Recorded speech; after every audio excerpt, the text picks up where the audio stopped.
This is the Giants Postcast, your instant game reaction for the San Francisco Giants, part of the Locked On Podcast Network. Your team every day. Yo, what's up, everyone, and welcome back to the Locked On Giants Postcast. I'm your host, Eric Triple E Engel. You may know me as the former producer for the Murph and Mac Morning Show on KMBR, and tonight the Giants took down the Milwaukee Brewers thanks to a late power surge in the second half of today's game at Oracle Park. And while the score was tied at 2 runs each, Pat Bailey drove in a run in the top of the fifth inning to put the Giants ahead. Then they went on to score runs in each of their final 4 frames at the dish to complete the comeback win. Hayden Birdsong was really good on the mound today in relief for Robbie Ray, but another short start for Robbie Ray. We got to talk about all of that. We'll break it all down. But first, I want to thank all of you for watching us on the Locked On Giants YouTube channel. Please, if you aren't already subscribed, hit that subscribe button right now. Thanks also for listening on the Locked On Giants podcast feed, and make sure to check out the Locked On Giants daily show for more in-depth coverage. My guy, Ben Kaspick, always does a great job breaking it all down. And this one, I mean, I was very impressed with the way that the Giants not only were able to come back and take this lead, but continued to add on as this game got later and later. And big home run by Wilmer Flores in that bottom of the 6th inning, his 7th of the season, gave the Giants a 3-2 lead. The Pat Bailey base knock was a big deal in this one as well. But the Giants really needed that Wilmer Flores bomb to lift them up over the Braves in this one. And he's been so good in his production lately. When he hits home runs, they seem to come at really important times for the Giants. And for the Giants in this one was the one that put them ahead 3-2 in that bottom of the 6th inning. And and Jung-Hoo Lee, that triple in the bottom of the 7th to drive in Willy Adames. I mean, that's got to feel good, one, for Willy Adames to score that run in that situation. But, man, we just got to talk about the vibe that is Jung-Hoo Lee, man, because I just love watching this guy play. Everything about his game, from his swing to how he plays defense to how he runs the bases. Like, I really enjoy watching this guy run around the bases. He is so smooth. It's like he's just gliding, man. Like, this guy looks like he's a figure skater out there, like on ice skates, just sliding all around. It is so smooth. The head doesn't even move when he runs. It just stays in one spot, like almost like when you're watching a video that had like a follow camera specifically locked on someone's face kind of situation. I don't know if you guys know what I'm talking about here, but it's crazy to just look like the head just looks so still while he's running. It is a marvel to watch. Yet that helmet continues to fly off no matter what he's doing out there. He's actually said that he's ordered a special helmet because none of the ones that he's tried here fit his dome. So I don't know what's going on with Jung-Hoo Lee in his weird dome shape, but I mean, at least they're getting a helmet that fits him. But honestly, I kind of like the vibe of it flying off the way that it does. It kind of reminds me, it kind of reminds me of a different center fielder the Giants had way back in the day, Willie Mays, like a guy I never got to watch play in my lifetime, but you can bet that I've seen plenty of Willie Mays highlights sitting here looking through the YouTube archives for hours and hours. I could just do that for days on end. I love watching old Willie Mays highlights, and his hat would always fly off running around out there in center field, or back in the day running around the bases. And, Jung-Hoo Lee's helmet flying off, it's kind of like a little signature thing that he's got going for him, kind of like Willie Mays had back in the day. So I really do enjoy watching Jung-Hoo Lee play baseball. Everything about it is just so damn fun. And again, he just delivers for the Giants. He only had that one hit today, but one hit, and it comes up with that 1 RBI. And he that alley out there in right center field, I have a feeling he's going to hit a lot of balls out in there in his career here for the Giants. It's a good thing to watch. It's a good thing to watch. Giants did tie this one up in the bottom of the 5th after Willy Adames grounded into a force out. It allowed Tyler Fitzgerald to score a productive out, and Willy Adames gets not only a run from that Jung-Hoo Lee triple, but he gets an RBI in this one as well.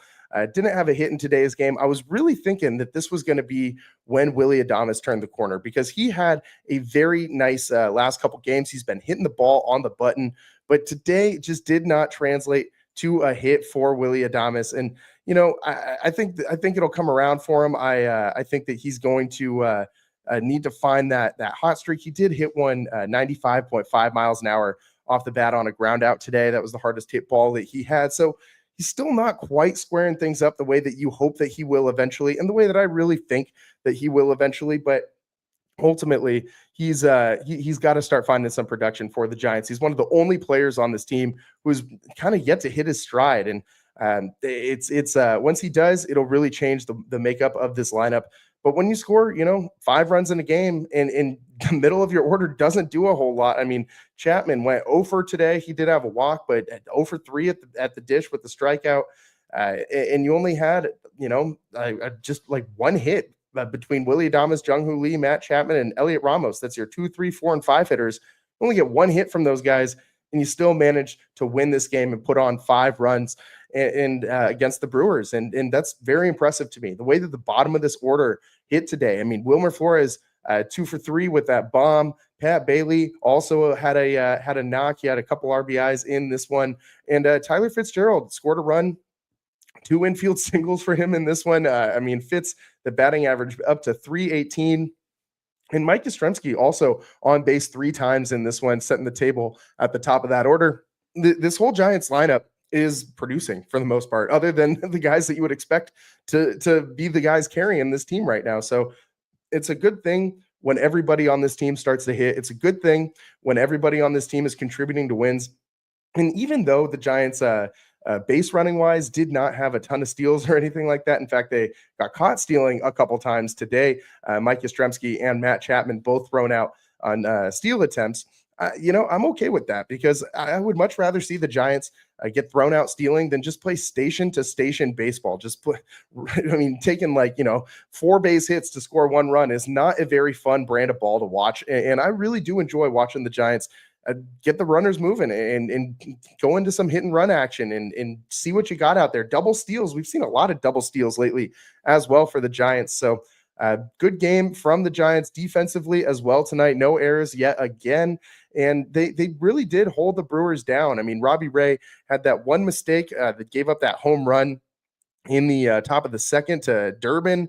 And, there was a runner on base, so that accounted for both of the Brewers' runs in this one. And as we know, Robbie Ray is going to get touched up a little bit. Every now and again, he's going to give up a home run. He loves that high fastball. And we saw him use it to some effectiveness tonight, but we also saw him get tagged a little bit as well. But overall, I did think that Robbie Ray pitched pretty well today. He's been throwing a lot of pitches to get through not a lot of innings, and that was something that we saw again today from Robbie Ray. But hey, at least he was able to go 5 in this one. But he still did throw a ton of balls out there. 92 pitches, 55 strikes. So he wasn't in the strike zone quite as much as we would like to see. But ultimately, Robbie Ray pitches 5 effective innings, only gives up the 2 runs, but 8 base runners over those 5 innings. It's not really what you want to see. The 3 walks, the 5 hits. This guy has been dealing with runners on base all season long, and he has navigated it very well. But ultimately, you'd like to see him, get through some of these innings a little bit quicker. 4 strikeouts for Robbie Ray, and that ERA now is down to 4.07. But man, what we really need to talk about and what we should get into, I think right now, is Hayden Birdsong. And I think that's what you'll be talking about after today's game. This is what you'll be talking about. And Hayden Birdsong, man, this guy was nasty today. I mean, he was so good. He had a 43% whiff rate. I mean, that fastball, I don't know how you generate a 45% whiff rate on the fastball alone, but that's super impressive. When you have a fastball that is also swing and miss stuff, he's got, top end of the rotation type stuff. I mean, that fastball changeup combo is absolutely devastating.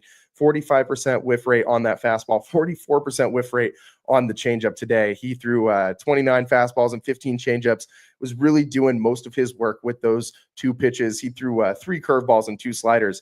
So he was really doing the majority of his work with that 4-seam and the changeup. And he had total, complete control out there in the 3 innings that he tossed. He also gets the win in this one. He only gave up 3 base runners in those 3 innings, 1 hit and 2 walks. He also struck out 4, and Hayden Birdsong now sits with a 1.38 ERA on the season. But I really enjoyed watching him work today. I mean, he's just a a gritty baseball player, man. Like it doesn't seem like he gets rattled very easily. It seems like he welcomes the challenge, and it seems like he's just got some fire to him, man. Like he's not like a nice guy with the other team out there. I don't think he's going out there looking to make friends with any of the Brewers, for instance, in this game. And I love that. I love a little bit of nastiness to my baseball players. I don't want to sit and see someone, just being all buddy with everybody all the time. I want to see the competition. I want to see the competitiveness. I want to see that fire. And Hayden Birdsong has shown me that he's got that fire, man. And that fastball got a little bit of fire coming off of it too. He got up to 97.8 miles an hour. Sheesh, on that four-seamer today. And he's the command that he has of all his pitches. It looks like he's starting to take that next step. We talked about this a lot last year, where Hayden Birdsong has stuff, like his stuff is so good. That curveball that he barely used today is devastating too. When he wants to use it, just drops off the table. And he's got really elite quality, just skill, just arm talent. But he needs to learn how to be a pitcher, not just a thrower, or at least that was what I used to say about him. And this guy looks like he is really starting to turn the corner into a pitcher, not just a thrower. I mean, he is getting guys out with his mind just as much as he's using his arm to do it. I mean, he is locating really well. He is throwing smart pitches in smart situations, using one pitch to set up the next pitch. And when he's missing, his pitches are outside of the strike zone, they're quality misses for the most part. Like he's not missing super far out of the zone or throwing a ton of he's not like spiking scud missiles down into the dirt. He's making good pitches, competitive pitches when he's up there. And I really do enjoy watching this guy go to work out there. I mean, he only gave up 2 hard hit balls in those 3 innings of work, and one of them was on the ground. So, I mean, I think that he's doing exactly what you could hope for Hayden Birdsong to do in this bullpen role that he's been kind of shoved into this season, because he didn't beat out Landon Root for that final starter spot. And I really did think that the Giants were going to move him down to Sacramento just so that he could get some starts. But I think that this guy has the competitive fire in him to just want to do whatever he can to stay with the big league team.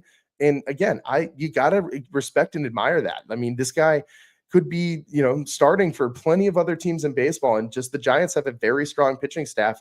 I do expect that Hayden Birdsong eventually will get some starts for the Giants, but right now, if it ain't broke, don't fix it, man. And right now, it ain't broke for the Giants at all. 15-8 to start the season. That is, I mean, I don't think any of us expected the Giants to be 7 games over 500 before the end of April. That is remarkable. That is astounding. That is the best news that you could have delivered to any Giants fan this off season. Let's take a quick break here. On the other side, we got to get into today's player of the game and the turning point from tonight's game. Both of those things coming up next on the Locked On Giants postcast. Today's show is sponsored by Monarch Money. Ever check your bank account and wonder, where did all my money go between dining out, online shopping, and entertainment? It's easy to lose track, and that's where Monarch Money comes in, your personal CFO, giving you full visibility and control over your finances. Monarch Money isn't just a budgeting app, it's a complete financial command center. You can track all your accounts, investments, and spending in one place. So you stop just managing your money and you start building wealth. And it's full of surprising insights. When I started using Monarch, I realized just how much money I was spending on food delivery, and now I budget smarter and save more. It also comes with all-in-one convenience.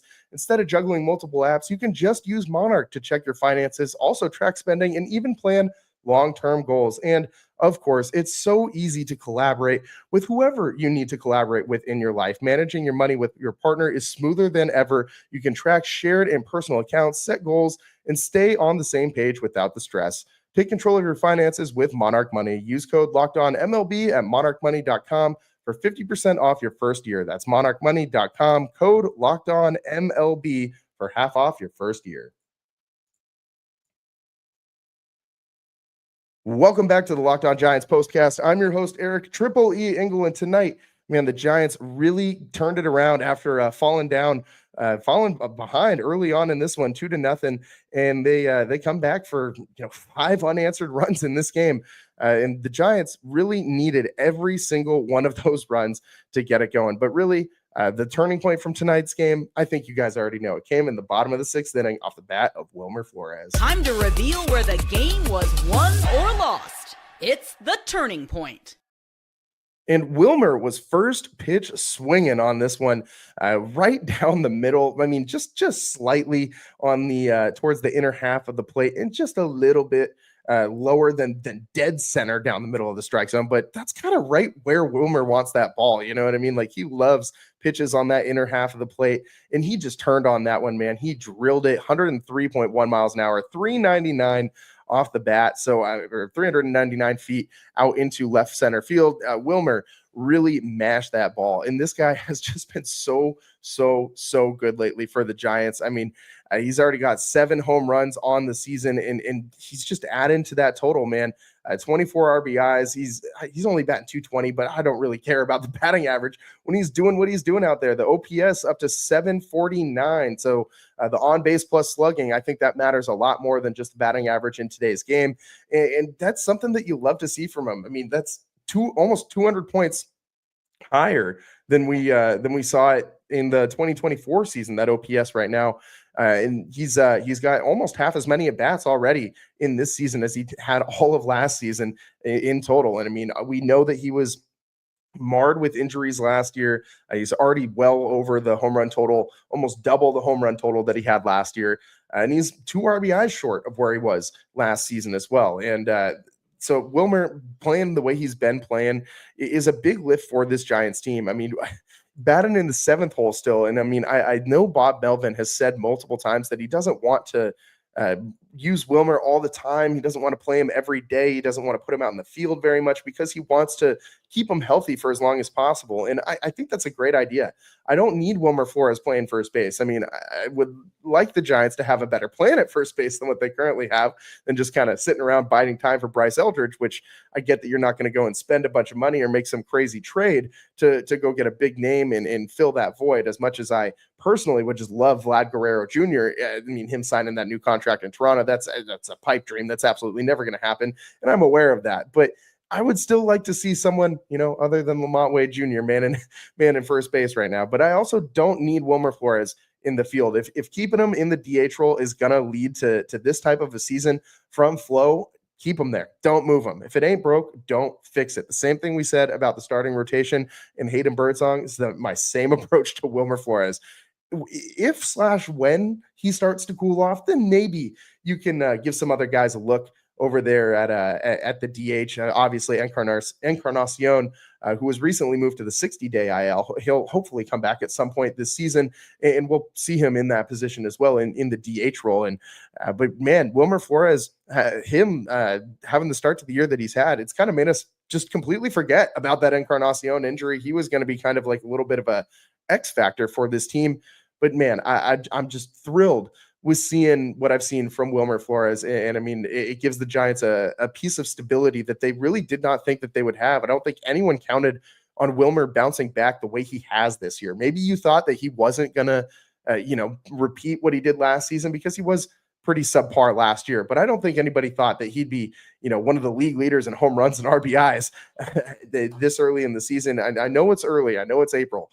But I mean, eventually this is gonna, if he keeps this up, this is more than just a hot streak to start the season. You're talking about a potentially a career year at the plate for Wilmer Flores. So really enjoyed what I saw from him today, and we still got to give out a player of the game tonight. So I think that for tonight we're gonna give it to Hayden Birdsong, tonight's player of the game.